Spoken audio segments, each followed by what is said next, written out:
50 ways to keep your mate in bed. So nice to have you here this morning. Thank you. Good morning.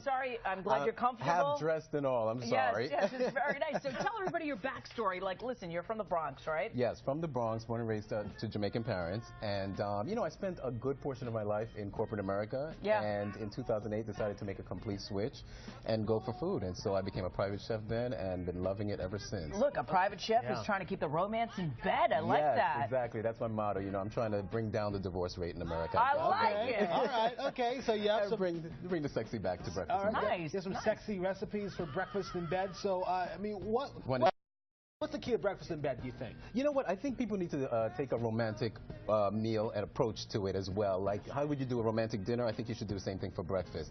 Maybe do a starter, a main, a dessert. You know, people just normally just throw eggs together and pancakes and just call it breakfast in bed. But I think there needs to be a little bit more you need to set the table, and sometimes you need to set the tone, and you have to dress the part. And like, i.e., what you're doing right now, nice little funky pair of boxers. Boxers, and men and women both can don a pair of boxers. You know, don't just have to be the men in the kitchen. You can look cute for your husband. Yeah, or your lover, you know, anything. Anything. And remember, they're your lover in the morning. Yes. Exactly. So let's talk about this. You macerated something right here? Yes, that's a berry bruschetta. And so the key to that is just make sure you get some fresh berries, you know, vibrant in colors. I always go with Driscoll's. I think they're the best. They're sweet. You toss it with a little balsamic vinegar, and you just want to top that on a baguette with a little sweetened cream cheese. This is very easy, and then you could feed each other because it's not only making the food, it's how you give it to your mate.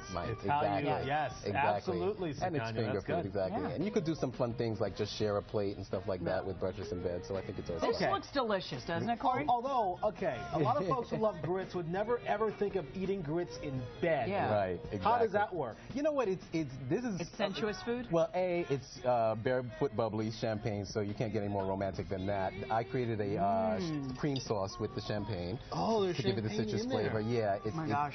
The champagne is naturally infused with some fruit flavors, so what it does is it lends to the shrimp and the grits and everything like that. Oh, that's good. And you know, it's kind of cool because you use the champagne in the meal and you get to drink it as your drink And then you just get to toast each other and give each other a little good loving. And it's cheap. It's only $10. So, you know, don't think $10 a bottle. So don't think you're spending so much money on, you know, like champagne for this and that. I've never cooked with champagne. I'm going to have to do it. I've done champagne vinegar, but I've never cooked with the bottle. So that's a lot of people cook with wine, but champagne is great. Oh, okay. Who knew? Yeah, exactly.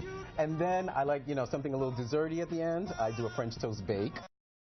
You know, if you haven't had enough. It's kind of like a bread pudding. So I kind of like, you know, instead of just doing plain French toast, why not create like something like a little bit bread pudding feel to it. So challah bread. Challah bread, yes. I definitely use challah bread on that, and it lends to it. It gives a little bit extra sweetness. You can get the one with raisins if you like raisins, and I just top that with some more Driscoll berries and maple syrup. May I try a little bit? Oh, of course. Okay, let's try a little bit. Yeah.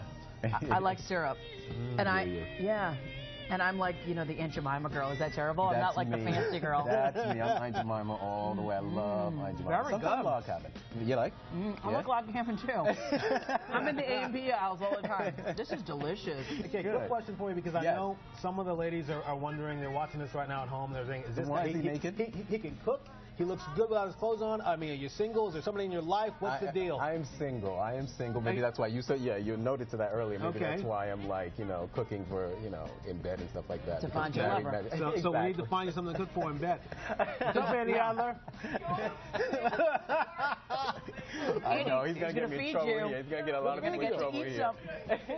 You really think that you could say that when I'm off camera and not let me defend myself? Let him feed you. Come on, get the sexy on. All right, right, we're going to do a little bit. Just a little bit. Just a little bit.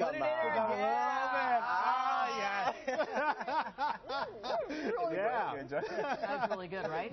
That's like a delicious thing. You can have the girls over and everything like that. Listen, how about I feed my husband and you can babysit the kids? Because I'd like to watch you do that. You know what? Cooking in pajamas with kids will be coming as well, and I'll take the kids and make breakfast in bed for the parents. That's what I do Jamaican style, baby. I'll wind it down for my man.